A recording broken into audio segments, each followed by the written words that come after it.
Welcome, firefighters. I am so happy to see you. You just can't even know. And it's March 4th, so we have to march forth, con gusto. I'm really happy we're doing this today. And wherever you're watching on whatever platform, drop your name and where you're joining from in the comments. Will you do that? I love hearing from you. And to those of you who are joining us for the first time, welcome to the Fire Drill Fridays family, where we are building community, learning about the climate crisis and taking action to address it. You can see lots of ways to take action and get involved at firedrillfridays.com/takeaction. And each of you can help our movement grow by sharing today's show, so your friends and colleagues can join the movement, okay? So take a moment now and hit the share button. See, each time you spread the message, our movement grows and each single voice joins a powerful chorus. I'm sure all of you join me in sending thoughts, love, and prayers to the incredibly brave people of Ukraine. You know the best way that we could possibly help them? Wean the world off fossil fuels. Russia's main export is oil and gas. It's oil and gas that underwrite Russia's military. It's the weapon that Putin holds over the heads of European states who depend on oil and gas to heat their homes. This is really interesting, the first day of the war, Russia received about $500 million from the European Union, the United Kingdom, and the United States to pay for the energy that all of us countries use, that we buy from Russia. We're still buying it from Russia. And we give that amount of money, when I say we, not just the United States, but the EU and the UK, just about $500 million every day, because we haven't moved quickly enough away from fossil fuels. And that means that we're dependent on a tyrant. It's just unforgivable. This new Russian war is dramatically demonstrating how important it is to move away from fossil fuels to clean, renewable energy systems. And we have to do it fast to stave off the worst of the climate crisis, to clean up the pollution that kills 9 million people every year, but also to make us less vulnerable to dictators like Putin. Now, on last month's show, we talked a lot about democracy and climate and how they are deeply connected, and what Fire Drill Fridays is going to be focused on this year, getting the President Biden to call for a climate emergency. But today, we're going to be drilling down into how we're going to make the electoral system work for the people it's supposed to work for, so that we can take real action on climate. You know, as some of you may be aware, last week, the Intergovernmental Panel of Climate Change, the IPCC, issued its latest report, and it is terrifying. It says that any further delay in climate action on the part of the world's nations will miss a brief and rapidly closing window to secure a livable future. The UN Secretary says, quote, and this is a quote, "I have seen many scientific reports in my time, but nothing like this. The IPCC report is an atlas of human suffering and a damning indictment of failed climate leadership." And it's that failed climate leadership that we're going to address today. But first, oh boy, we need some good news, right?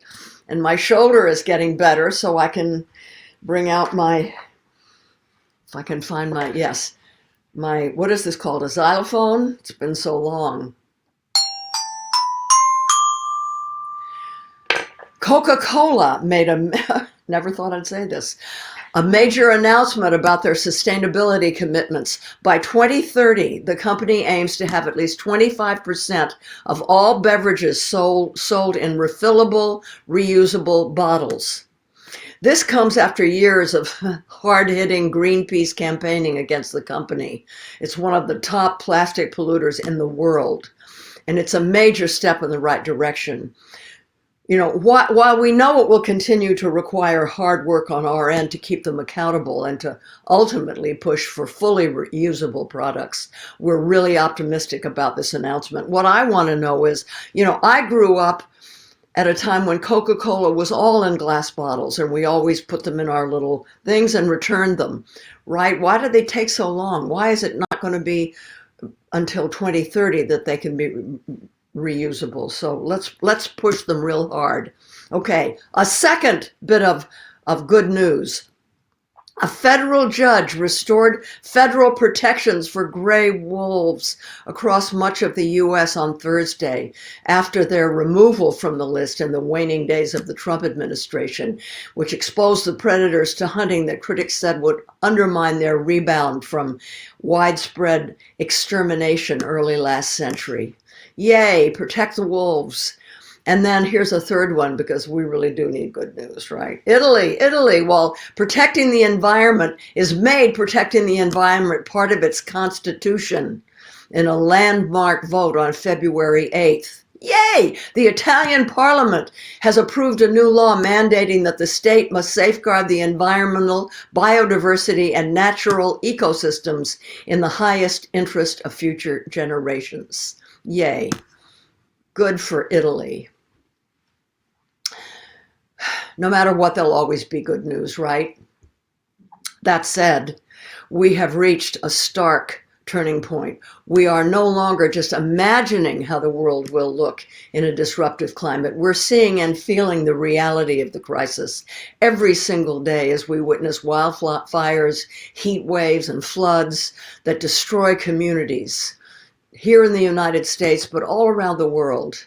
Millions of people are already facing starvation and lack of safe water. There are already mass die-offs of entire species. Half the world's population already lives in areas that are highly vulnerable to the extreme events that the climate crisis is bringing. No place is truly safe. Scientists tell us that we just have 8 years left to cut fossil fuel use in half and prevent irreversible destruction. And we're moving in exactly the wrong direction. And the new Russia war is compounding the crisis.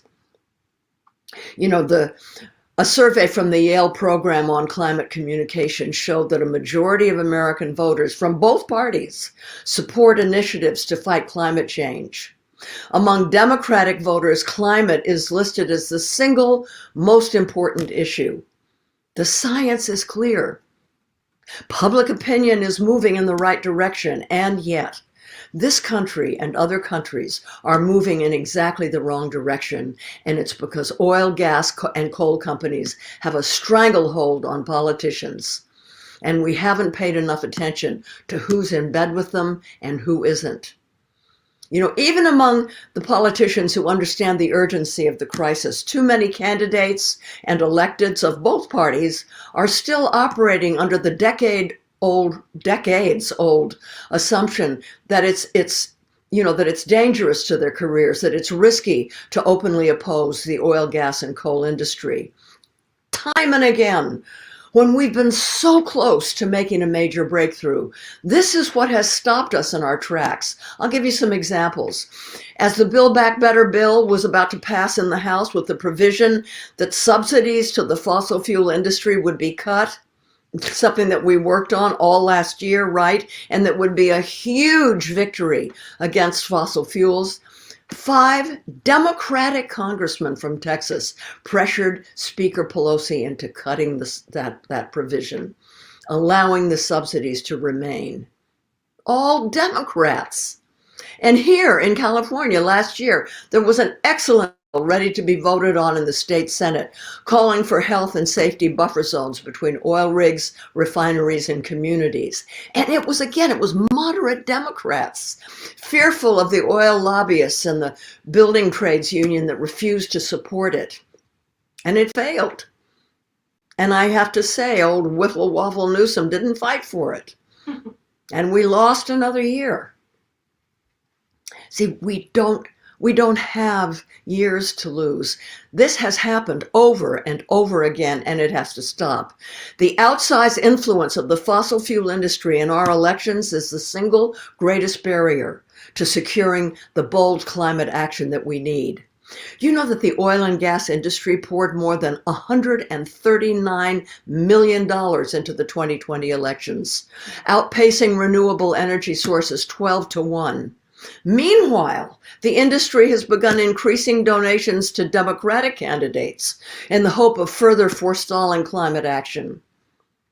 You better believe that enormous sums are being paid to politicians in exchange for their obstructionism. For example, in just the third quarter of last year, Joe Manchin received $400,000 in donations from oil and gas industry.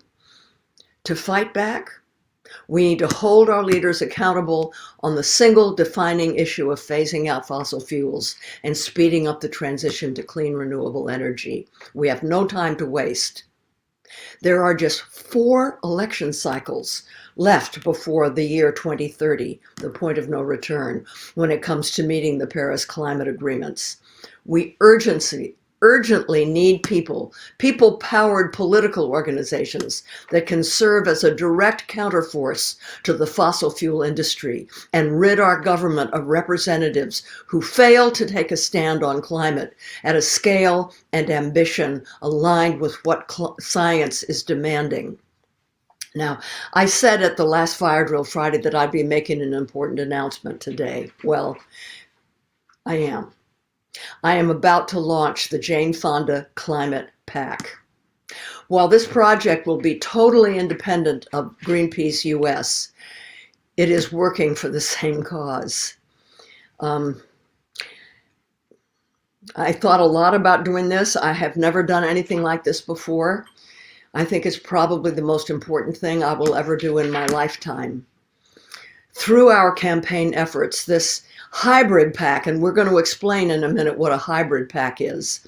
The hybrid PAC will bring the climate to the forefront of every debate and demonstrate that politicians who support fossil fuel interests have no future in our country's leadership. Here to talk about what this climate hybrid PAC means and why it would be a game changer are Ariel Hayes and Perabo. Ariel previously served as Sierra Club's national political director, where she ran the largest and most effective political mobilization in the organization's 125-year history. Under her leadership, the Sierra Club engaged a record 35,000 volunteers and made more than 8 million calls to voters in battleground states. Ariel has nearly 2 decades of working in progressive politics and on candidate campaigns. Prior to the Sierra Club, she worked for SEIU and DSCC and several candidates and members of Congress. And she, I'm so grateful, has come on board to provide strategic leadership to the Jane Fonda Climate PAC. And we are beyond thrilled that she has come on board. And I'm so happy to welcome back to Fire Drill Fridays my activist friend and actor friend Perabo, who participated in Fire Drill Fridays back in the fall of 2019 in DC. Piper is a Golden Globe nominated film, stage, and television actor who can currently be seen on the wonderful Yellowstone TV series and Billions. She's also an ambassador for the International Rescue Committee to raise awareness on the refugee crisis across the board. She's on the board of Vote, Run, Lead, a national nonpartisan organization that trains women to run for office, and is also on the advisory board of the William Monroe Trotter Collaborative. Oh yes, the William Monroe Trotter Collaborative of Social Justice at the Harvard Kennedy School. Welcome to both of you. I'm just so glad that you've joined me to talk today about PACs. Hi. Thanks, Jane. It's so fun to be here. Hi. So glad to see you. We're going to start off, Ariel. I'd like to ask you to explain to our audience what a PAC is and how a hybrid PAC is different. Yeah, thank you, Jane. And it's so lovely to be here with both of you, amazing activists today. And hello to the Fire Drill Fridays community. So a PAC is a political action committee, and that is an entity that can raise money or take money directly on behalf of candidates and elected officials. And so it's an incredibly important mechanism in our system to engage in political work. And on the other side, it's how, the fossil fuel industry moves their vast millions into political work as well. And so what a hybrid PAC is it's a specific type of PAC that allows us to engage in a legally compliant way, both directly with candidates in order to give them direct contributions, and also on what is known as the independent expenditure side, where we are able to work not in coordination with candidates, but on their behalf. So as Jane mentioned, this is something that we're really, really excited about. It's incredibly needed in the community, and we will be working incredibly hard to elect folks at all levels of the ballot who are very committed to rapidly moving away from fossil fuels and meeting the science-based targets that we are required to if we're going to avoid climate disaster. Thanks for that, Ariel. People may want to know why, for the non-hybrid PAC, why is it better to give to a PAC rather than directly to the candidate? So elections are won and lost on margins, and it is important to do all of the things. And so this is needed as much as we need to also talk to voters, as you need to contribute to your favorite candidates. It is also important to contribute to these types of political action committees that are going to do issue-based work specifically on behalf of electing leaders who care about the same set of issues that the Fire Drill Friday community and our green and climate leadership community care about, because frankly, there is a lot of work happening in this space, but we need more, and we need a counterbalance to the extreme amounts of money that the fossil fuel industry is able to pour into our political system. Right. I don't think that there is a PAC. I think that we're doing something brand new here that is focusing exclusively on getting rid of politicians who are in bed with the fossil fuel industry. Is that correct? I bet it is. Yes. Yeah. This is very laser focused on fossil fuels specifically. There are a lot of organizations that engage politically, that engage on a set of issues across the climate spectrum. But we've been very intentional about feeling that we need to be laser focused on fossil fuels specifically, because they are driving the worst of the climate crisis, and they have the supporters of fossil fuels have overrun our political system, and we have to counter that if we're going to have meaningful change in the next 4 election cycles, which, as we all know, is such a short period of time. Yeah. Piper, you've had experience with PACs, I know. In what ways do you think that they are a good vehicle for change? What I like about donating to a PAC is that it's, especially something like this one it's a single issue focus. So if I donate to someone who's running for Congress in my town, that's supporting all their congressional work. That's supporting all the work they're doing on all the different issues. But if I'm really a climate voter, if I'm really focused on the climate issue, that makes sure that the money I donate is working on that specific issue. Secondly, as a donor, I only have so much money to give. And so it allows me to pool my money with other people who care about that cause so that we can have a big impact. I feel like one of the things about the fossil fuel industry is they have so much money. And when you're just one person, you feel like, how could I stand up to them? But as a group, when we organize together, we can also pool our money to make a big difference and stand up to those fossil fuel companies. And third, there are offices that are not where I live, that are elected offices all over the country that are really having an effect on my climate. I can't vote in Texas, but Texas is one of the biggest emissions of greenhouse gases of any state, but I don't vote in Texas. So how can I affect those elections? I can be part of a PAC that is focusing on climate. Thank you. I think that's so important, Piper, because I live in Washington, D.C. And so as we all know, there are very few things where I get to vote on. And so one thing that I can do in addition to all of my political work is also to support candidates who are in favor of rapidly moving away from fossil fuels, regardless of where they're running, and also really sharing that information with my network and with my friends and family to really raise awareness around some of these candidates that would just be incredible to help change our political system. That's the other thing a PAC can do, is because it can share information about races up and down the ballot.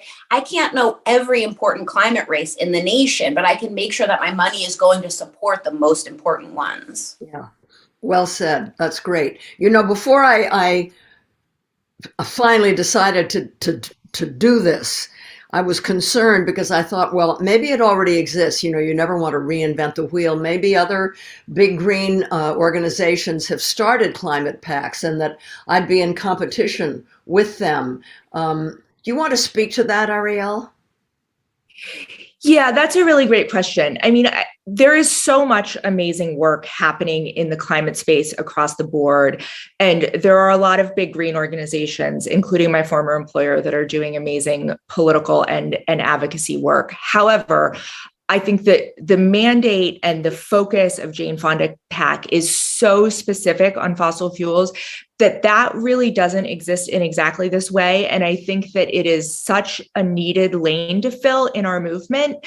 And I am so incredibly grateful that Jane has stepped up in this way. It is unbelievable. And we need all of the movement pulling in this direction to really, really, get where we need to go over the next 4 election cycles. And because we only have one specific objective, we can remain very nimble and respond quickly and assertively, right, to new developments in the political landscape. You see, a lot of the big green organizations that have relationships with lobbyists.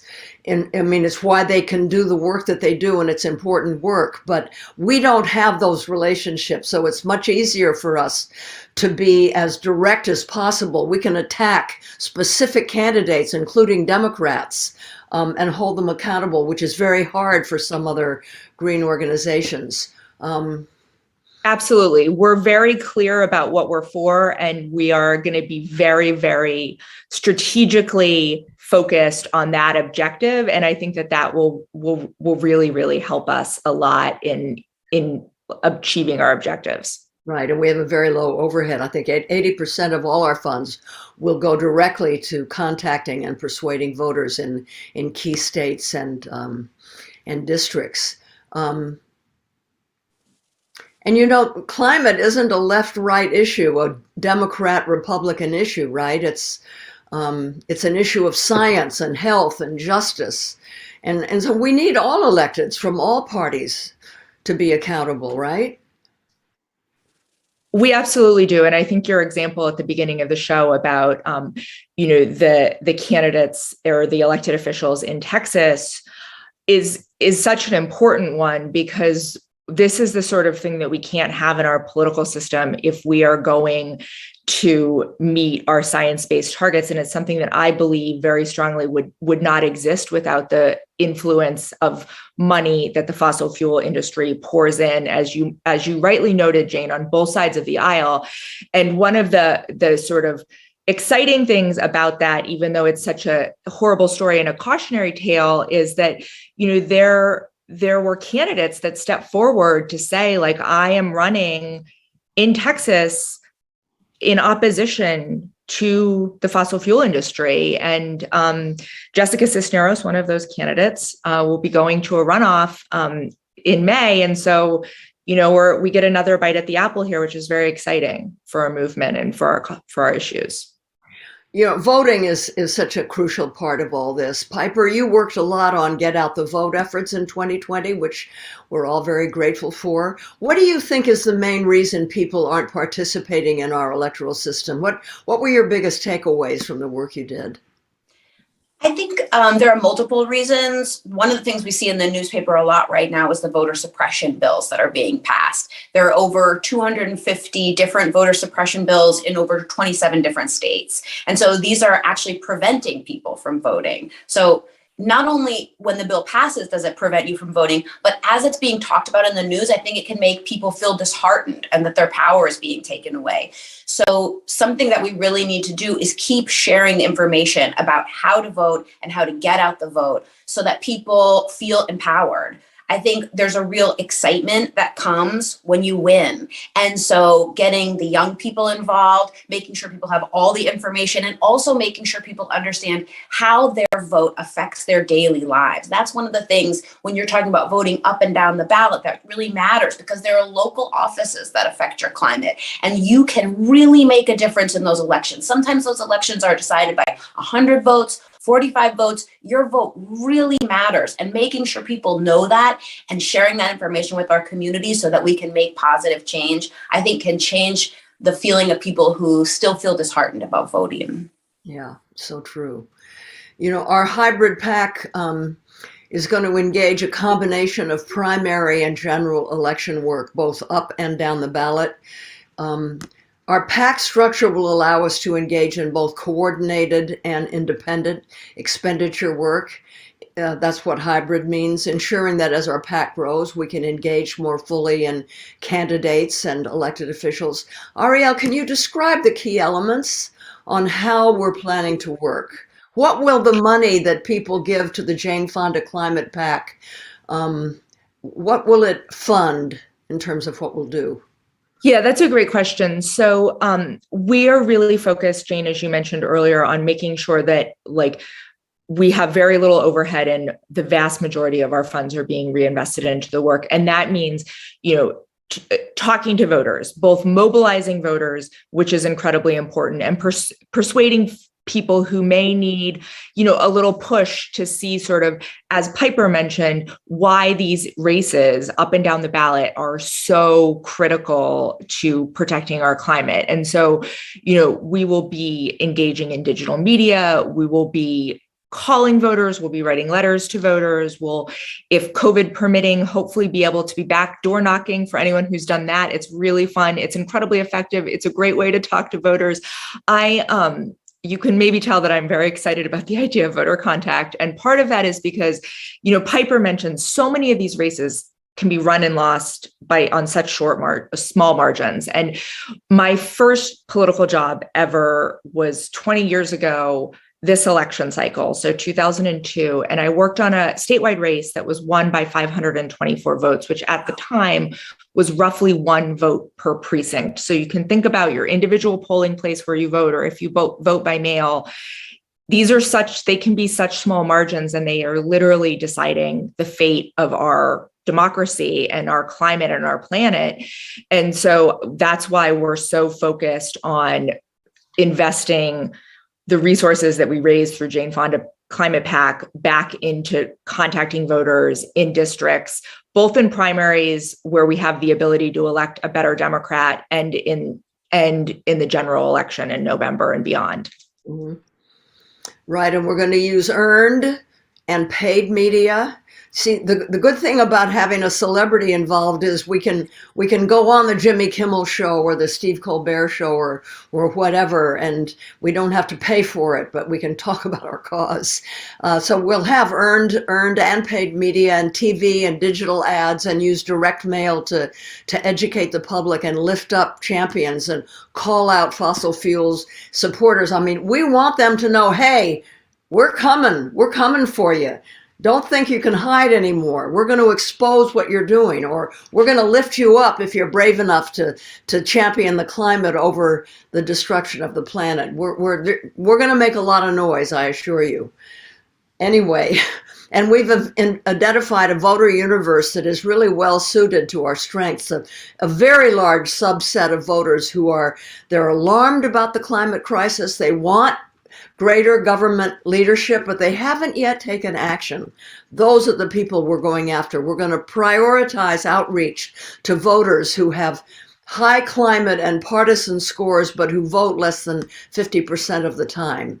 That's good to get those voters back in the process. And we're going to work in concert with the progressive community because we want to be sure that we're talking to a unique set of voters that somebody else isn't also talking to. We don't want to duplicate efforts. So Piper, what role do you think celebrities play in the effort to get more people voting and telling our leaders to take action on the climate crisis? I think that, some people can get a little confused about celebrities being involved in politics. And I think that each of us as a citizen or a voter has a part that they can play in being involved in our government, in our democracy. And one thing that celebrities have is a huge platform in social media and television. If you're on Jimmy Kimmel, like you, Jane, I think that we have these big platforms. And when each of us tries to think about how we can participate in our democracy, celebrities have big platforms. And I noticed when I was going to Fire Drill Friday marches with you, there was one that you did in LA where Joaquin Phoenix came and spoke. And it was less than a week before the Oscars. So when Joaquin showed up, all these cameras and all these television and all these photographers, they all came to photograph and hear Joaquin. And then what was so cool about Fire Drill Friday is then once the celebrities show up, we all kind of move over to one side and you bring all these experts and scientists to come and talk about the issues. So we can sort of hand off the mic to experts once we wrestle the mic away from everybody else. So I think our platform is really something that we can utilize for change. And each of us has something like that. You have a restaurant where you can hold a fundraiser, or you're part of a book club where you can share information. We just happen to have big platforms. Yeah. I think that's so important, Piper, because we live in such a polarized time, and it's so important for people to use whatever platform they have, whether it's social media or just your your dinner table with your friends and family, to be able to talk about these issues, because it's not just political. This is the future of our planet, and so it's just such an important discussion to be having with everyone in your lives.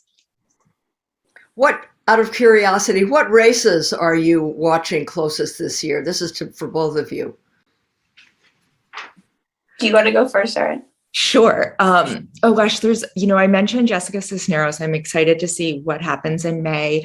I am also excited about a woman who's running outside of Pittsburgh, Summer Lee. Oh yeah, she's so cool. She's really cool. I'm really excited in general just to see a lot of women candidates, a lot of women of color candidates. Like, I feel like it is past time that we have climate champions and elected leaders who look more like the communities that they are serving, and who understand the specific issues of their constituents. And so I'm really excited about those two.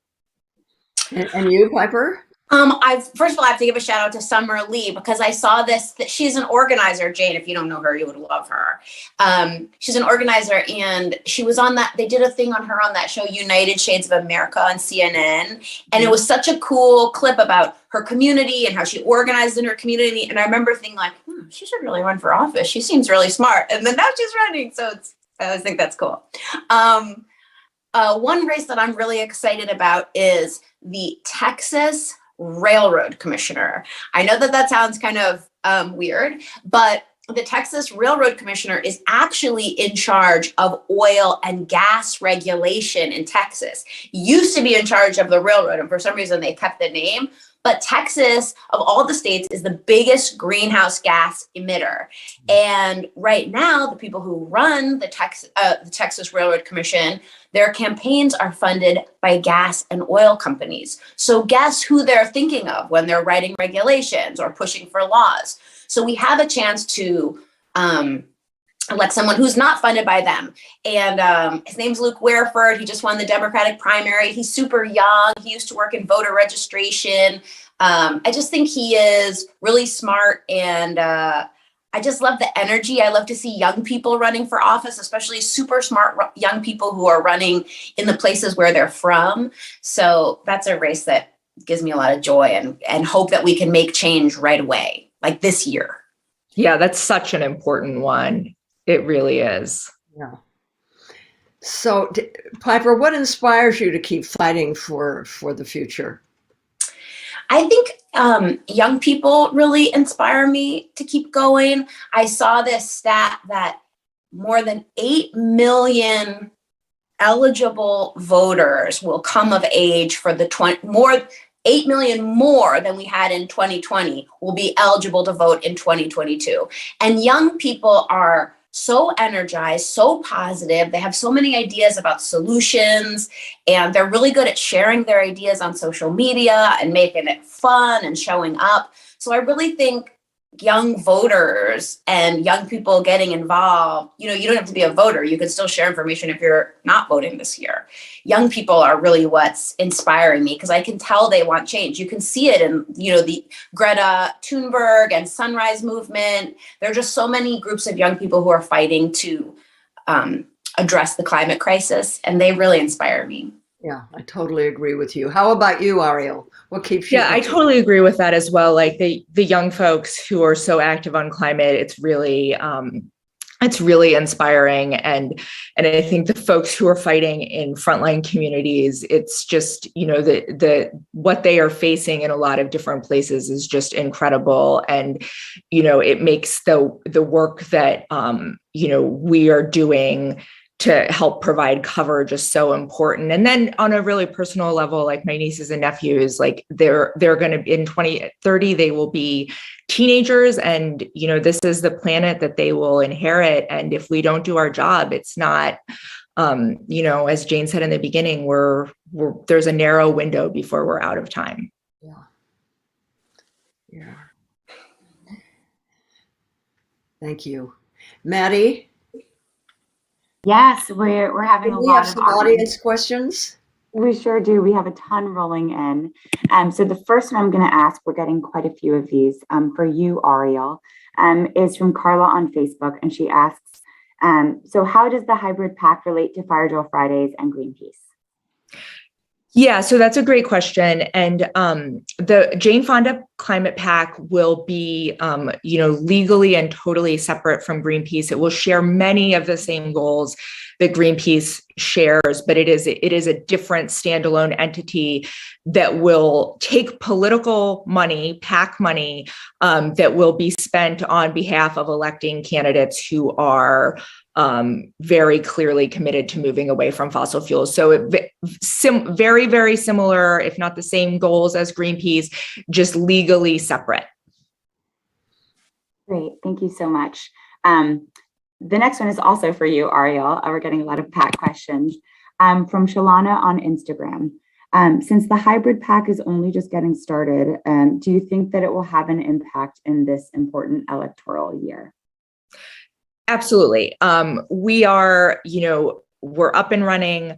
It will be officially launching with a bigger announcement next week. But we're starting to raise money, and I am confident, especially with Jane's platform, that we will be successful, and we will be investing in a critical number of races in 2022. But this is also for the long haul too, right? As Jane mentioned, or the intermediate haul maybe, but there's 4 election cycles. So 2022 is incredibly important. We will be making a meaningful difference in primaries and the general election this year, but we're also building to the 2024 and the cycles beyond that will be just as critical. Great, thank you. Piper, this next question is for you from Tina on Facebook, and she asks, Piper, what first made you get involved with activism? Were you always this way, or is this something more recent? I wasn't always this way. It's pretty recent, actually. I got sort of very disheartened at when Trump became president. I just felt sort of shocked and like I hadn't been paying attention, and I didn't really know what to do. And the first big election that came up was a special election. I don't know if you remember, Alicia, but there was a special election for Senator of Alabama in 2017. And I didn't know a single person in Alabama, but I started researching the different candidates. And then I started calling all these women I know in New York and saying, like, how many friends do you have with money to spare? Like, can you throw a party with me? And we started trying to figure out how to fundraise for this candidate that we supported. And I got so involved in the election. I ended up going to Alabama with my husband, driving people to the polls, door knocking. I met so many amazing people. And we were there the night of the vote, and he won. And I had never been in like the room, you know, like when you're watching on the news and like all the cameras and like the confetti comes down. Like I didn't really know like, where that was or whatever. It's like a hotel ballroom, I guess, because that's where we were. But I just saw change happen in an instant. And people were crying and hugging, and change really happened in front of my eyes. And it was so exciting and empowering. And so then I was hooked. And you weren't depressed as much anymore, right? No, not at all. I'm too busy. The best thing to do for dealing with depression, right? Start driving voters to the polls.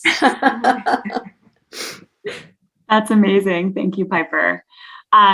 This question, either of you can take it or both of you can take it. But it's from Stephen on the Greenpeace YouTube channel. Stephen says, I of course can't vote in another state. So why should I support candidates in other states, especially during primaries? That's a great question. Piper, you can weigh in as well. But I would say, like, you know, I think Piper actually spoke to this earlier in the program. Like, climate is a global issue. And so there are states and where elected officials are making absolutely the wrong choice. And it affects me in Washington, D.C. It affects Jane and Piper in California. It affects us all. And so, yes, of course, you can't vote somewhere where you don't live or aren't registered, but you can work on behalf of other candidates or donate or raise awareness. If you aren't able to donate, if that's not in your, financial capabilities, like there's still so much you can give time. You can, post about it on social media. And I think to answer the question about primaries, like there are races where there is a very significant difference between the people who are elected and that is decided in our primary system. And so I think that yes, you may not be able to vote for someone, but you may have strong feelings about what the outcomes produce. And so that means, potentially supporting candidates and certainly in primaries as well. Awesome. I totally agree with what Ariel said. And I just want to repeat it that there can be a big difference. But Jane was talking about at the beginning of the show, like there are Dems who are not good on climate. And that's when it matters is in the primary. That's how you get the candidate that you really want to fight for. And when there are things like, I don't know if you guys remember the Keystone Pipeline. Well, I don't live in the Dakotas, but I was against the pipeline. So one thing I can do is support elected officials up and down the ballot in the Dakotas who are fighting against that pipeline, because I can put my body on the line and I can go to the Dakotas. But what really matters is that day of the vote. And so how do I take action for that day? Well Thank said. you so much. Piper, this one's for you, but Ariel, please feel free to chime in. From David on Twitter. Piper mentioned earlier how important young voters are. So what do you recommend is the best way to reach them? I mean, their peers is like peer-to-peer with young people is so important, because maybe you don't want to listen to me or some other old person, but when you hear about it from your friends, that's what I feel like gets young people. They trust their friends the most. That's who I trusted when I was a young person. And so it's so important to get young people involved, whether it's through social media or music or art. There's so many ways that they communicate that are new. And so I think the young people in the Fire Drill Friday movement are so integral to making sure that we bring in those new voters and that we encourage more young people to join the movement. And they're really cool. So like when you march, it looks really cool if you're a bunch of young people right up front. I think that's absolutely right. And I would say, it's nice to see that, especially with threats to voting on the line, people are really recognizing the importance of voting. And I think that's really important for young voters as well, because there's so much data that shows that once you become a voter, right, it's habit forming, and then you vote all the time, as opposed to maybe you vote, maybe you don't vote. The difference between if we had a higher participation of voting could be really meaningful in a lot of critical races. And so I think really underscoring the importance of starting to vote and then becoming an always voter. Oh, I like that. Being an always voter. That's cool. The next question is for you, Ariel, from Joseph on Facebook, and he asks, will Jane's hybrid PAC need volunteers? Absolutely. We would love to have everyone, sign up for our mailing list. And like I said, and I think Jane said earlier, we will be sort of having an official launch next week. And we will need, as many people as possible to sign up. If signing up is almost as important as donating. So please join our list. We would love to have as many of you as possible. We're going to need lots and lots of folks to be successful in the upcoming elections. Great. For both of you, or either one of you, from Sean on Facebook, can you talk about third-party candidates? Is it valuable to support people outside of the mainstream parties, or is it not as effective? Great question. Ariel, I don't know the answer to that. Man, this is a hard one because I think that it is that one of the challenging things is that we're sort of in a two-party system, for better or worse. Like, there have not been a lot of third-party candidates, with probably a few exceptions, certainly, that have come sort of really anywhere close. So I would look really hard, if that's what you're considering, about whether or not that candidate is viable. But I think also this gets back a little bit to the points about Democratic primaries specifically, where I think sometimes folks feel low enthusiasm about the two-party system because sometimes, you may think that the candidates aren't that exciting, but there are really some good choices in primaries. And so I would encourage folks to take that seriously and really do your research. And, if look at the differences in what people are saying about these issues specifically, because sometimes there are some real differences in it. If you're a voter in that district and you go to someone's website and they don't have anything about climate or fossil fuels, maybe reach out to their campaign and ask them why not. And also, that's a great thing to do, Ariel. I'm going to start doing that. And also, it's different in different states how the primary vote happens. So in some states, you have to be a member of the party to vote in their primary. But in some states, you don't. So really look at the voting laws in your state, because your vote matters even in the primary, to make sure that the real climate champion gets voted into office, and make sure you take every opportunity to make that happen. Yeah. I want to add something about the Jane Fonda Climate PAC, because we've talked a lot about this. Sometimes people vote for a particular candidate to make a point. It's a way of protesting the status quo that's not working for us. Protest. The Jane Fonda Climate PAC is not a protest effort. We're there to win. We will not put money into a campaign that we don't think can win. We've done with protests. Okay. So I just wanted to put that out there. We have time for a few more questions, Maddie. Thanks, Jane. The next question is for both of you, Ariel and Piper. And it's from Sarah on Facebook. And Sarah says, I hate to say this, but I have found it so discouraging to be an activist from behind a screen for the last 2 years. What are tips you suggest? How can I feel more inspired? I totally hear that. I think the last few years have been really challenging in a lot of different ways. And I think one of the big ones is the challenge for a lot of us not being able to be with our organizing and activist community in person. I think, to the extent that you're not able to do anything in person, maybe smaller group Zooms where you can have a little bit of connection with a smaller group of people who are working on the same issues. I think now that we're moving into spring and some nicer weather, if you can get outside with some of the folks that you do work with, maybe set up your phone banking operation in someone's backyard if they have a big enough backyard. Maybe do voter contact letters. If anyone wrote voter letters last cycle, maybe meet up with people. And if you're a small enough group where you're comfortable doing that inside, great, or outside. I think there are some options to start to have some smaller gatherings. And I know it's COVID has been hard, but, hang in there and just, try to get together with folks where you can. I want to do outside phone banking. That sounds really fun, actually.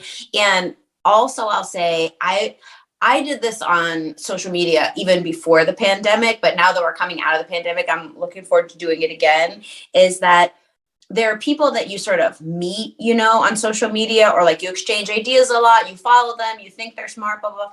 And I reach out and say like, hey, I think you're so smart. I think you're so cool. Like, would you want to meet for a coffee and just talk about the issue in person? And it's, with just one person, you can meet outside to have the coffee, keep your mask on if that is safer for you. But it's really inspiring to be together again. And I've done it a couple of times recently, meeting up with people that way. And it just gives me a lot of ideas. It gives me a lot of energy and hope. And it's sort of fun. There are all these smart people out there who are working really hard. And it's kind of nice it's kind of exciting to be like, let's meet. I don't know. I just think after 2 years of having to sit in the house, it's so exciting to meet face to face. So I would encourage people to do that in ways that it's safe. Well said. Well, listen, I think that's all the time we have. And I want to thank the audience for your questions. And I want to thank Ariel and Piper so much, to both of you, for joining us today and talking to us about the Jane Fonda Climate PAC and why it's so important that we all actively participate in our democracy, endangered democracy. It's been a heavy 2 weeks on the world stage, and defending democracy is more important than ever. We know climate and democracy are invariably linked. In response to President Biden's State of the Union earlier this week, Greenpeace co-executive director Annie Leonard, she said this, quote, "Fossil fuel billionaires and our government's failure to transition off oil and gas have left us reliant on governments who do not respect democracy, and on technologies that are killing our planet," close quote. So ramping up renewable energy ambition is President Biden's chance to ensure energy security, economic security, and national security. And the time is now. We know the climate crisis is out of control. President Biden must do more to address this biggest existential threat that we've ever faced. Declaring a climate emergency would be the beginning of the end of the era of fossil fuel and climate destruction. By using his executive powers, President Biden can repair the harm caused by environmental racism and deliver good-paying union jobs, justice, and clean energy for all. And hey, you all know the drill. To make change, you have to take action. So visit firedrillfridays.com/take action and tell President Biden to declare a national climate emergency now. And as we come out of the winter of COVID-19, there's so much work to be done to defend our democracy and protect our planet. And this month, as we welcome spring and all the new life it brings, let us also welcome the beginning of an era where we finally end our dependence on fossil fuels. So don't forget, we'll be here the first Friday of every month. Tune in April 1st, April Fool's Day, at 11 a.m. Pacific time for our Earth Day special. This year, April Fool's Day and Earth Day fall on the same day. Until then, you all stay safe and strong and resolute in our fight for a better world, okay? See you next time. Bye. Thanks, everyone.